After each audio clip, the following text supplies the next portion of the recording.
Hello everybody and welcome back to my channel. My name is Michael, and on this channel I'm letting you guys watch me go from being in over $140,000 of student loan debt to having a net worth someday of over $1 million, and then hopefully one day being able to retire early. The other day I was taking an inventory of my finances to see how much debt I've actually paid off in my debt-free journey so far, and I found out that I have managed to pay $85,000 off of all kinds of debt, not just student loan debt, but also mortgage debt, auto loan debt, and of course the big bad one, my student loans. So while I'm not completely debt-free yet, I would like to share with you guys in this video the top 3 things that I have learned so far with paying off $85,000 worth of debt. Now I know that personal finance is of course personal, so I tried to make these 3 things that I've learned something that can be applied to anyone who's paying off their debt, not just student loan debt and not just credit card debt,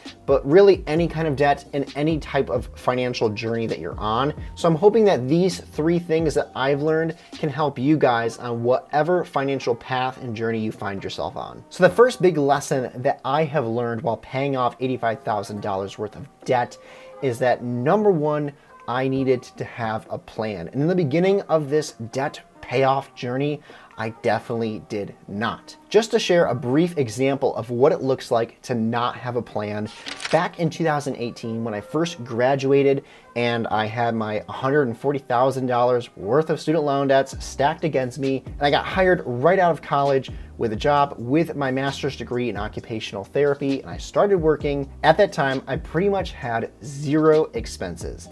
I was literally living in my parents' basement to save money. I didn't have a phone bill, electric bill, water bill, nothing. I literally was only responsible for getting gas to put in my car, and then if I wanted to buy anything, I had to just basically save up for it and I could buy it. The only other thing that I was responsible to do was, of course, pay off my student loans. At this time, I had no plans in place to get rid of my student loan debt, which was of course chewing away at some of my cash flow. But because I had so much extra cash flow because I was only making minimum payments, I really had no reason to supercharge and fast track my debt payoff. Fast forward a year or so and a handful of months, and I met my girlfriend, who is now my wife, and everything changed. Quite literally. I went from being someone who had absolutely no expenses whatsoever to being someone who not only had $140,000 worth of student loan debt stacked against them, but also I had a mortgage payment, a car payment, a phone payment, a gas and electric bill, a water bill, a whole host of other things that you have to pay for when you own a house. And you would think that because of all of that, my debt payoff journey would actually slow down, but that's not the case. It was at this time that life kind of slapped me in the face, and it was at that time that I decided I was going to make a plan to get rid of my debt as fast as possible. Budgeting was something that was super important for me because it allowed me to keep track of all my expenses, and then anything else that was left over in my income I can just throw at my debt. I also came up with monthly goals of how much I would like to contribute towards my student loan debt payments each month, along with documenting the progress with videos such as these to really help me focus on keeping my goals and maintaining the plan that I had set. There's a lot more that can be said about the details of what goes into making a plan, and this video is not about writing goals or making plans, but I would definitely say the number 1 thing that has really helped me pay off this much debt so far is getting focused and creating a plan to get rid of my debt as fast as possible. Moving on to the second most important lesson that I have learned in this debt payoff journey of currently paying off $85,000 worth of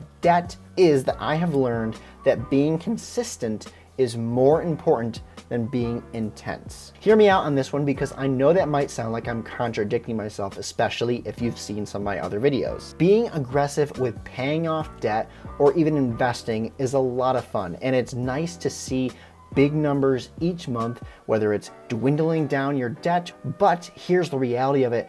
It's very hard to keep up that level of intensity for a full year. There's definitely going to be months where you're able to contribute a huge amount of money to getting rid of your debt, and then there's gonna be months where it feels like you're scraping by and you're definitely not able to give as much as you did the month previous. And that right there can be extremely discouraging if you are trying to maintain an attitude of being completely ferocious and aggressive with paying off your debt all the time.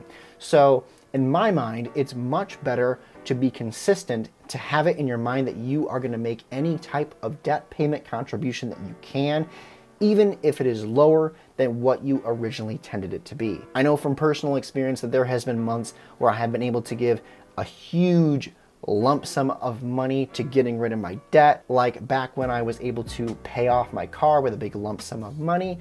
But then there's been other months where I've had unexpected expenses come up and it feels like I can't make as much progress with my student loans that month. It's actually during those times when you're not able to contribute as much as you would like to that it makes you even more grateful during the months when you're able to contribute extra income. How I think about it is that not every hit is going to be a home run and not every punch is going to be a knockout. Sometimes you just got to get on base or throw a few jabs to make sure you have enough points to complete the round. Before we move on to the last point, I would like to encourage you guys that if you haven't already, if you like content like this, if you found value, to be sure to like this video and subscribe to the channel if that is something that you are interested in doing. If you didn't like this video and you're not interested in content like this, well, I'm surprised you made it this far. Moving on to the final and third lesson that I have learned while paying off $85,000 worth of debt is that the journey to debt freedom is meant to be enjoyed. Sometimes when we set goals for ourselves, whether they be personal goals, fitness goals, financial goals, we tend to only look at the end goal and say that we want to be there. And that's a good thing. We have to have motivation to get to the end goal. But sometimes we unfortunately ascribe happiness only to the end goal and not to the process in and of itself. For example, if you're looking to get in shape and meet a certain body weight or a certain body fat percentage or have a certain amount of muscle mass, sure, you can just go to the gym and hope that one day you will eventually reach your goal of being at 3% body fat. But it's a much more satisfying process if you find enjoyment in going to the gym and breaking a sweat. Bringing that analogy in and transferring it to my financial situation of paying off debt, if I only look at my goal of one day being debt-free and say that until that day, I'm not going to find happiness, I'm not going to find satisfaction along the way, that this whole process is just difficult and it stinks and it's awful and it's dreadful, if I have that attitude, it's going to be much harder to get there. In fact, I will even argue this, that if I maintain that attitude along the way, and then one day I do become debt-free, that joy I get, that satisfaction I get from being debt-free is actually going to be quickly fleeting because I've reached the goal and now what? If I don't find satisfaction in the process of paying off my debt, then when I get to that end goal and I'm debt-free, I'm actually probably going to be disappointed because that excitement, that dopamine rush is going to be quickly fleeting. I can't remember which book I was recently reading, but basically in the book, they were going over studies of people who had met and reached a major milestone and met a long-term goal they had. What they found was that the people who reported the most satisfaction and joy from reaching and obtaining their goals were the people who could report that they had fun along the journey. They had fun during the process of reaching their goal. Comparatively, when they interviewed the people who said that the journey itself was awful and they hated it, those people, even though they reached their goal, the lasting effect of satisfaction they would get from reaching their goal, they found and reported was actually quickly fleeting. Bringing this all back in to my financial situation with paying off my debt, I do want to be debt-free someday. I want to reduce my liabilities. I want to build up good assets to have that will build me lasting wealth throughout my life. But I found it's all much easier to do and it is more fun to do when you can find satisfaction along the way and in the process. So my challenge to you guys is if you're going through a debt payoff journey like myself, or you're on the other side of the coin and you're looking to just increase your assets and invest, go right ahead. But I challenge you guys to have fun along the way. Find a way to make the process meaningful to you and not just find meaning in the end goal in and of itself. I hope all of that made sense to you guys, and if it did, I'd appreciate it if you leave a comment down below explaining how your debt payoff journey is going, how your financial goals are going, and maybe something that has helped you propel yourself to your goals and lessons you've learned along the way. Thank you guys so much for watching my video, and I will be sure to see you all in the next one. Take care.